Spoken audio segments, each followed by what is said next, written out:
अच्छा, एक चीज़ बताइए, 2 दिन पहले एक वीडियो वायरल हुआ हिमाचल प्रदेश में, एक विधानसभा सीट पर बागी उम्मीदवार थे। मोदी जी ने खुद फ़ोन किया और कहा कि अगर आप मुझे मानते हो तो हट जाओ। आपकी पुरानी दोस्ती रही है, आप साथ रहे हैं, क्या कभी आपके पास फ़ोन आया नरेंद्र भाई का? देखिए 25-27 साल में 97 में छोड़ा, हमने 95 में छोड़ा एक्चुअली। तो 25 साल में 5 बार बात हुई, मेरे स्वास्थ्य के बारे में या इनके स्वास्थ्य के बारे में, इनकी माताजी के बारे में या मेरी माताजी के बारे में, यानी कि पॉलिटिक्स जिसको कहते हैं, ऐसी एक भी बात डायरेक्टली इनडायरेक्टली नहीं हुई, कभी भी नहीं हुई। और इस हिसाब से जो रिलेशन है होते रहते हैं, लेकिन पॉलिटिकली जो है उसमें हमको पता है कि भी गुजरात के साथ, देश के साथ धोखा है। तो मैं खुलेआम में कहने वाला हूं कि इस बीजेपी को हटाओ, देश को बचाना है तो बीजेपी से स्टार्ट करो। बीजेपी धोखा कर रही है या नरेंद्र मोदी धोखा? अरे बीजेपी मतलब एक ही बात है, पार्टी जिसके हाथ में है। अगर यही पार्टी वाजपेयी के हाथ में होती तो नहीं होता, इनके हाथ में तो हो रहा है। झूठ झूठ झूठ, बिल्कुल झूठ, बिना झूठ कुछ नहीं। चीटिंग चीटिंग चीटिंग, धोखाधड़ी, गप्पे गप्पे गप्पे, यानी कि लोग जानते हैं कि भी ये हियर एंड नो फर्दर, जैसे last of the camel's back.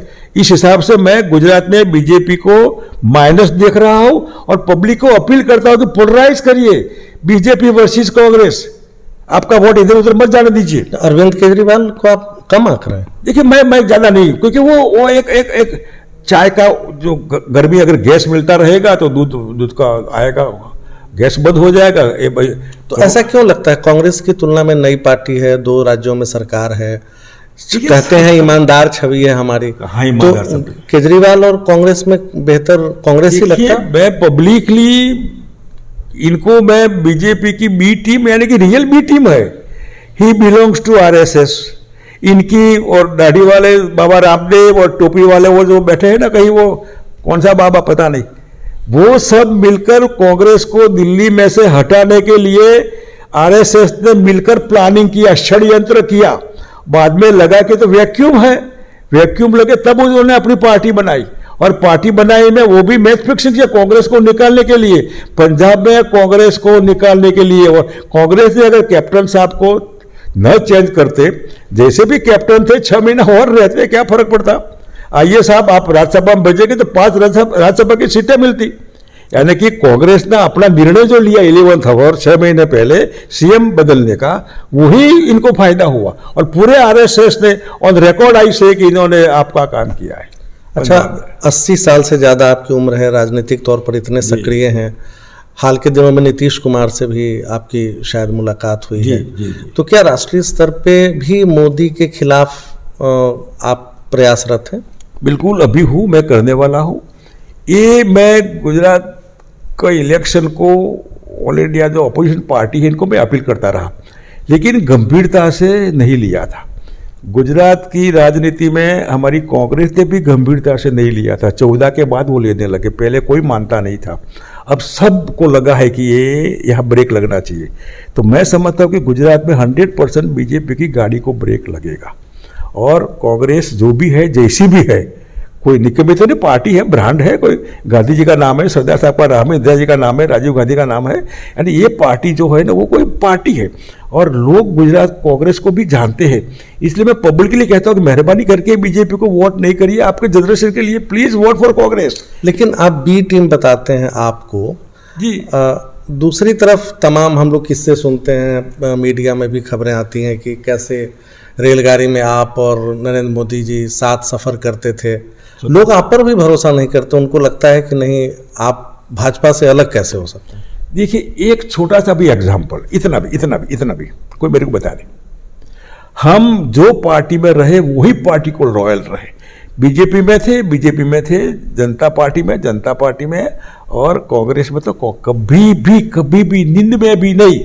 हमको छूट नहीं हुआ, हमने कांग्रेस छोड़ दिया। लेकिन ये जो है ना दोस्ती वाला मामला, एक ही पार्टी में है तो कोई दूसरी पार्टी का दुश्मन नहीं होता है। मेरे रिलेशन पूरे देश के सब राजनीति के रहे पूरे। लेकिन वो किस्सा था क्या, मतलब थोड़ा सा बताना चाहेंगे एनबीटी के दर्शकों को? वो ट्रेन में आने का क्या है? वो क्या था, जब मैं एमपी था तो नेचुरली कूपे बुकिंग करवाते हैं और वो दिल्ली आते जाते थे। जब साथ में आना है तो हम सामने से पूछते, आना है अहमदाबाद, आना है दिल्ली, कोई होगा तो मुफ्त में आना। रेलवे का मतलब होता है एमपी को एंटाइटल 1+1। तो हम दोनों उसमें जा रहे थे और दो महिलाएं जो बेचारी आसाम से या कहीं से थी, इनको अहमदाबाद इंटरव्यू के लिए आना था और टिकट नहीं थी। इनका रिजर्वेशन होगा लेकिन टीटी ने अलाउ नहीं किया। तो मैंने स्पेशल रिक्वेस्ट टीटी को किया कि इनको कोई हर्ज न हो तो हमारे कूपे में वो दोनों बहनें सो जाएगी, हम ऊपर एडजस्ट कर लेंगे। इस हिसाब से अहमदाबाद तक वो साथ में रही हमारी। हमने इनका इंटरव्यू कही था, भविष्य था इनका, तो वो हम ऊपर सो गए, वो दोनों बहनें नीचे सो गई। तो उस समय जब निकले तब हमने हमारा इंट्रोडक्शन दिया कि I am so and so, और नरेंद्र भाई प्रधानमंत्री बने तब जाकर बात फोकस हुई। अगर वो प्रधानमंत्री, किस साल की बात होगी लगभग? अभी 77 में, 77 अभी याद नहीं है, लेकिन वो प्रधानमंत्री नहीं बनते तो शायद ये बात भी कोई याद नहीं करता। ये तो वो प्रधानमंत्री बने तो नेचुरल लोगों को अच्छा, प्रधानमंत्री के साथ हमने ट्रैवल किया था, लाइक दैट। अच्छा, एक आखिरी सवाल मैं पूछता हूँ आपसे।